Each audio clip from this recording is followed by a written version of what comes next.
গৃহশিক্ষক YouTube চ্যানেলে সকল ছাত্রছাত্রীদের জানাই শুভকামনা। এই ক্লাসে আমরা মাধ্যমিক ইতিহাসের 4 নম্বর অধ্যায় সংঘবদ্ধতার গোড়ার কথা থেকে লেখায় রেখায় জাতীয়তাবাদের বিকাশে 2 নম্বরের আরও কিছু গুরুত্বপূর্ণ প্রশ্ন উত্তর নিয়ে আলোচনা করব। আগের ক্লাসে আমরা তোমাদের এই অধ্যায় থেকে বেশ কিছু গুরুত্বপূর্ণ 2 নম্বরের প্রশ্ন উত্তর আলোচনা করেছিলাম। আমাদের সেই ক্লাসগুলো যারা দেখোনি তারা অবশ্যই দেখবে। এছাড়া এই ক্লাস থেকে আমরা তোমাদের আরও কিছু 1 নম্বর 2 নম্বর 4 নম্বরের প্রশ্ন উত্তর নিয়ে আলোচনা করেছি। আমাদের সেই ক্লাসগুলো যারা দেখোনি তারা দেখবে, আর আমাদের চ্যানেলটা এখনও যারা সাবস্ক্রাইব করোনি তারা সাবস্ক্রাইব করে বেল আইকনটা প্রেস করে রাখবে, তাহলে আমাদের চ্যানেলের নতুন ক্লাসগুলো তোমরা দেখতে পাবে। আজ আমাদের আলোচনার প্রথম প্রশ্ন,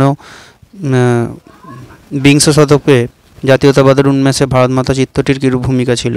তাহলে এই যে একটা ছবি যেটা আমাদের অবনীন্দ্রনাথ ঠাকুর এঁকেছিলেন, সেটা কিভাবে ভারতীয়দের মধ্যে জাতীয়তাবোধ জাগিয়ে তুলেছিল, এটা বললেই কিন্তু উত্তরটা আমাদের হয়ে যাবে। বা সেই ছবিটা দেখে ভারতীয়রা কীভাবে দেশ মাকে ভালোবাসতে শিখেছিল। ঠিক আছে, তাহলে এখানে কি বলতে হবে যে এই যে ছবিটা যেটা এঁকেছিলেন আমাদের অবনীন্দ্রনাথ ঠাকুর, সেখানে কিন্তু তিনি এখানে যে সেই যে মূর্তিটা যেটা ছিল সেটাতে কিন্তু তার হাতে কিন্তু কোনো অস্ত্র ছিল না, আর তিনি গৈরিক বস্ত্র পরেছিলেন। ঠিক আছে, আর কি করেছিলেন, আর তিনি এর মধ্যে দিয়ে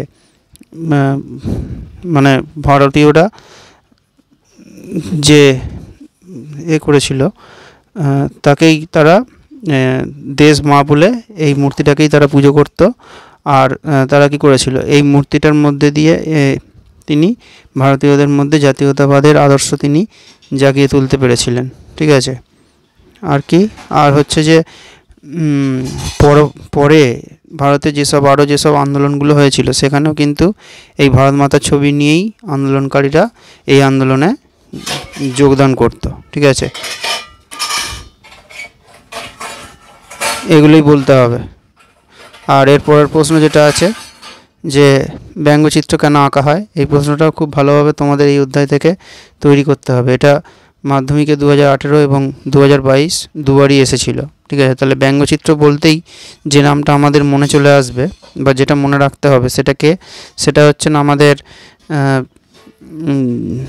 গগনেন্দ্রনাথ ঠাকুরের নামটা। ঠিক আছে, তিনি কি করেছিলেন, তিনি এই ব্যঙ্গচিত্র মানে কি, ব্যঙ্গচিত্র মানে হচ্ছে তিনি ওই কার্টুন এখন আমরা যেগুলো দেখি সেইগুলোকেই ব্যঙ্গচিত্র বলা হয়। ঠিক আছে, তাহলে তিনি সমাজের বিভিন্ন যে খারাপ দিকগুলো সেগুলো তিনি কিন্তু এই ব্যঙ্গচিত্রের মাধ্যমে তুলে ধরতেন। শুধু আমাদের বাঙালি সমাজের নয়, বাঙালি সমাজ ছাড়া ইংরেজদেরও বিভিন্ন বিষয়, ইংরেজদের শিক্ষা নিয়েও তিনি অনেক কিছু তুলে ধরেছিলেন। এছাড়া ইংরেজরা ভারতীয়দের ওপর যে অত্যাচারগুলো করতো সেইগুলো তিনি এই ব্যঙ্গচিত্রের মধ্যে দিয়ে তুলে ধরেছিলেন। তাহলে এই কারণেই তিনি ব্যঙ্গচিত্রগুলো আঁকতেন, যাতে মানুষকে সেই বিষয়গুলো থেকে সাবধান করা যায় বা মানুষ সেই বিষয়গুলো নিয়ে একটু মানুষ কিছু জানতে পারে সেই জন্য। ঠিক আছে, এটা বললেই হবে। আর আমাদের ক্লাস কেমন লাগছে সেটা তোমরা কমেন্টে অবশ্যই জানাবে, আর আমাদের এই ক্লাসগুলো তোমরা বন্ধুদের মধ্যে অবশ্যই শেয়ার করবে। ঠিক আছে, আর আমাদের আগের ক্লাসগুলো যারা দেখোনি তারা আগের ক্লাসগুলো দেখবে, সেখান থেকেও তোমরা অনেক প্রশ্ন আমরা যেভাবে আলোচনা করেছি সেই প্রশ্নগুলো তোমরা খুব সহজেই বুঝতে পারবে। আর আমাদের ক্লাস যদি ভালো লাগে তাহলে তোমরা আমাদের অবশ্যই লাইক করবে।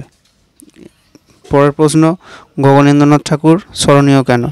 তাহলে এই প্রশ্নটা আর আগে আমরা যেটা আলোচনা করলাম এই দুটো প্রশ্ন অনেকটা একই রকম। ঠিক আছে, তাহলে এখানে গগনেন্দ্রনাথ ঠাকুর যে ছিলেন তিনি কিন্তু এই ব্যঙ্গচিত্রগুলো আঁকতেন। তাহলে ব্যঙ্গচিত্রের একজন শিল্পী ছিলেন গগনেন্দ্রনাথ ঠাকুর।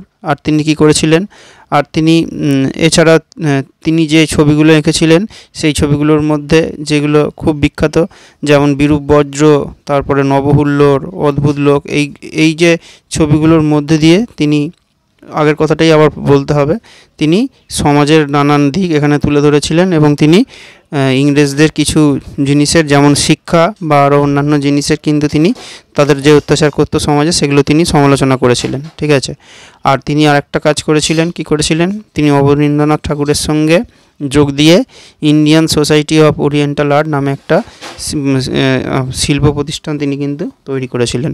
তাহলে এইসব কারণেই কিন্তু তিনি স্মরণীয়। আর তিনি এগুলোর মধ্যে দিয়ে ভারতীয়দের মধ্যে জাতীয়তাবোধ বা দেশের প্রতি ভালোবাসা তিনি জাগিয়ে তুলতে পেরেছিলেন। এগুলো বললেই হবে, ঠিক আছে।